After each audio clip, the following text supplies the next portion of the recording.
The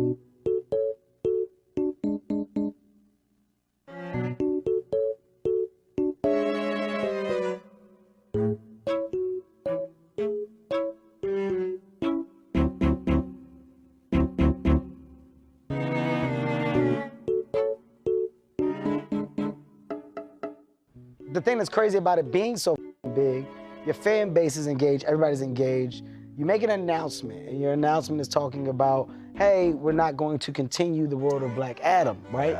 Yeah. For me, I'm curious. You then release the movie. Movie has success behind it. You get some positive dollars in the goddamn box office behind it in a time where the box office seemed to be taking hits, dips. It would be putting it mildly to say that DC films have been struggling in theaters over the past several years. The downfall of the DCEU was one of the most infamous and interesting case studies of the consequences that arise from lack of planning and piss-poor studio meddling. I will never forgive this universe for essentially making the DC brand a laughingstock to the general audience when compared to the success of the MCU, which only happened because WB wanted to play catch-up with Kevin Feige and Marvel Studios in the first place. The only major successes in the past 5 years have been Joker and Batman, the two non-DCEU connected films. Yet the sequel to Joker flopped hard at the box office and is pretty much universally hated by everyone. Flop after flop after flop, miss after miss. All we wanted was a decent interconnected universe with some of our favorite characters, or at least some consistency and decent quality with the movies coming out, but we couldn't even get that. Which is exactly why the Superman movie that's set to release in 2025 has to be something groundbreaking. They literally cannot afford to fail with this. The first live-action Superman movie in over a decade, kickstarting a brand new universe, toppled with trying to convince audiences to give this new iteration a chance, that's a very tall order. If you somehow can't even get Superman right, then why expect audiences to check out The Authority or Waller? Hey, that Superman movie and the character was dog water, but let's check out the new movie centered on his cousin. If this becomes another flop like the other DC entries, well, it was nice knowing you. Sayonara, adios, ciao,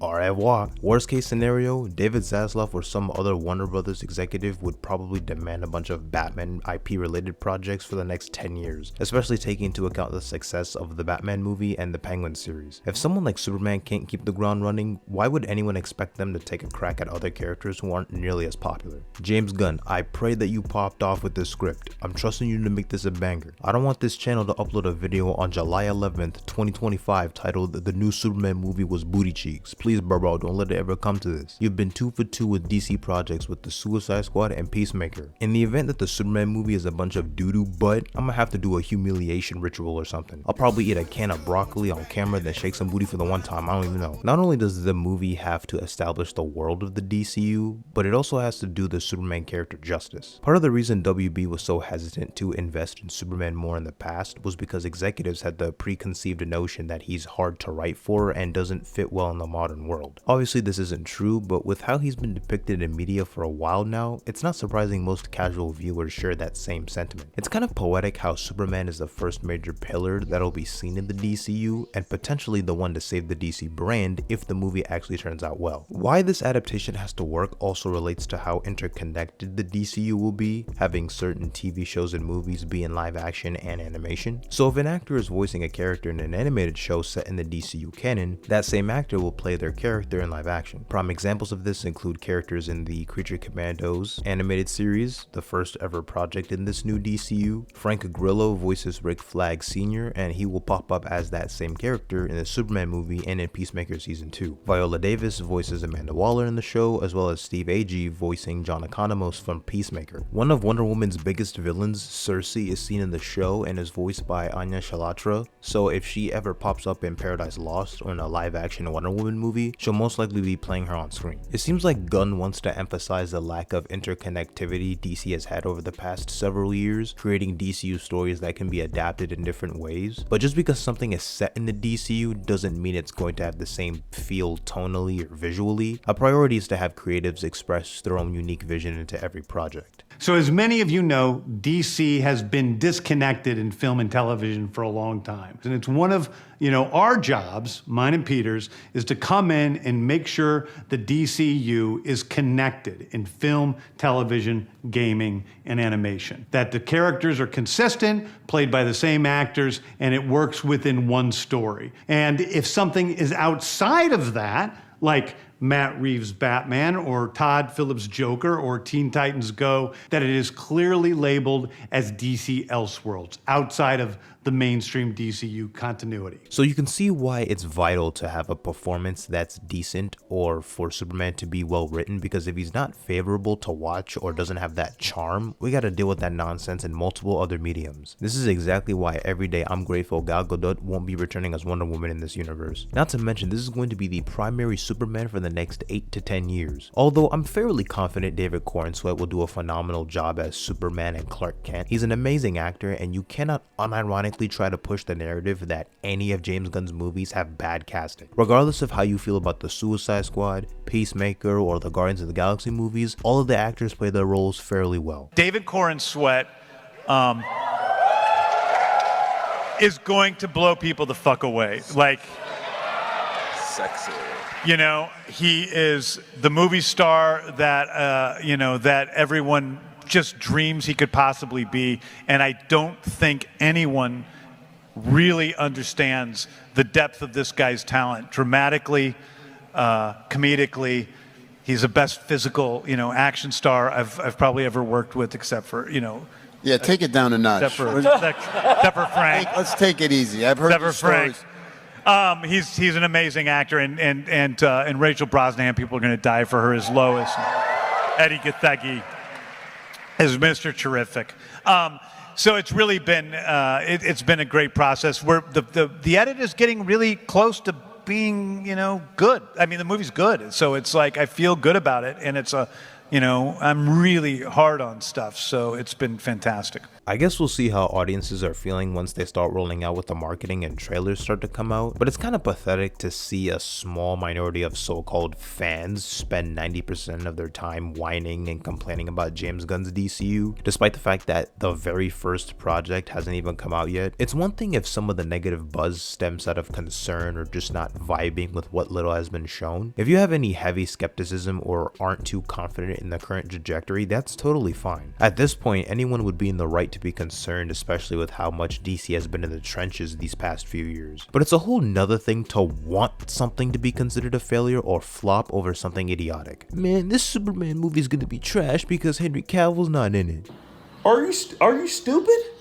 Are you a stupid bitch? Man, these Snyder goons gotta be the most hilarious fan base I've ever seen. Anytime I read one of their desperate pleas in restoring the Snyderverse or hashtag fire James Gunn, it cracks me up. If you're advocating for the failure of a new adaptation of a beloved character simply due to the fact that said adaptation doesn't include your favorite actor or creative, then you were never a fan of that character to begin with. Some of these people react in sheer disgust when learning about faithful elements from the source material being implemented into the film. Oh my god, James Gunn is adding a dog into the movie? That's so lame. Ew, I can't believe they're making him wear a diaper on his costume. Crypto in the movie is inspired by James Gunn's dog Ozu, whom he and his wife adopted from a shelter, who was problematic at first, but then eventually warmed up to those around him. Knowing how difficult it was to handle his dog at first, Gunn considered the challenges that would arise if the dog had superpowers or something. So Crypto came into the script and the rest was history. Nice little story, really nothing wrong with adding in Crypto. Yet somehow you have grown niggas arguing about the breed and appearance of a fictional, superpowered Kryptonian alien dog. You can't make this stuff up. If you're genuinely throwing hissy fits about things that make Superman,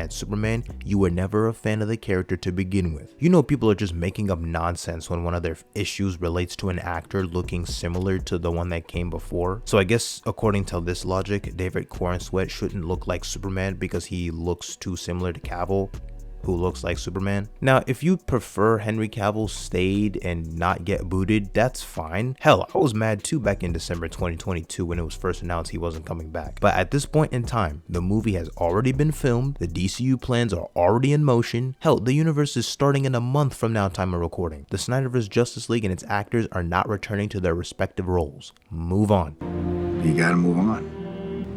You gotta move on. As for the promotional material for Superman, I need DC Studios to go all out for this one. They honestly have no choice but to invest heavily in marketing, as this will be their biggest movie in years in terms of scope and how detrimental it is for the company's future, coupled with how Superman is arguably the most recognizable hero in fiction. All that glazing they was doing with the Flash movie, trying to hype it up as much as possible, yeah, I'm gonna need to see that same energy kept for Superman. Matter of fact, a better example of the marketing needed is what they did with the Black Adam movie. The promotion for that movie was insane. If we don't get another Fortnite collab, then what the hell are we even doing at this point? While being a new portrayal of the Superman mythology does have its drawbacks, it also has its advantages in how it can appeal to the general audience. It's one of those cases where you don't have to watch another set of movies or a TV show before the movie comes out. It's quite literally the brand new jumping on point for the DCU and will be the first proper look into the continuity for most people. If executed properly, a new Superman movie could market to almost anyone, since I'm sure they'd make it known how disconnected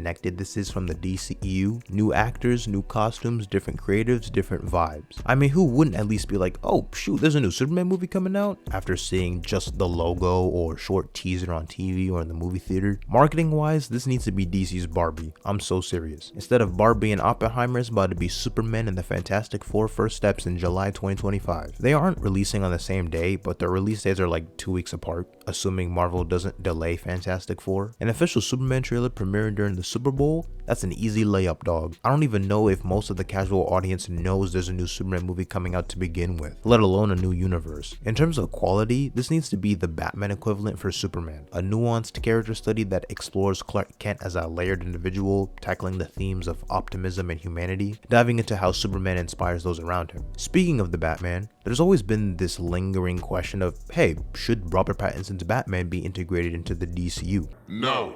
But we could really. No. Matt Reeves has no intention in delving into the fantastical with his Batman. The Batman in the DCU is guaranteed to be more fantastical. Case in point, the Creature Commandos trailer gave us a brief glimpse of the DCU's Clayface, who was very clearly portrayed as a giant clay monster and not some serial killer inspired by the Golden Age or something. Matt Reeves would preferably want full creative control of his vision rather than forcefully having to abide by the rules of another universe. Sorry to burst your bubble, but we are getting a new actor to play Batman in James Gunn's DCU. Y'all gotta let this dream die. I say let it die. Let it die, let it die, let it shrivel up and come on, who's with me, huh? For the sake of my sanity and not wanting to endure another DC flop on the horizon, I'ma hold out hope for Superman. I mean, he is a comic book superhero that's all about hope, optimism, and whatnot. I'm gonna be there day one in the theater because, brother, it's Superman. Why wouldn't I care? Coming out with a new Superman movie after not having a theatrical film since 2013? Next round. We'll be there. Do you care though? Who? We will be there. PSG? We will be there.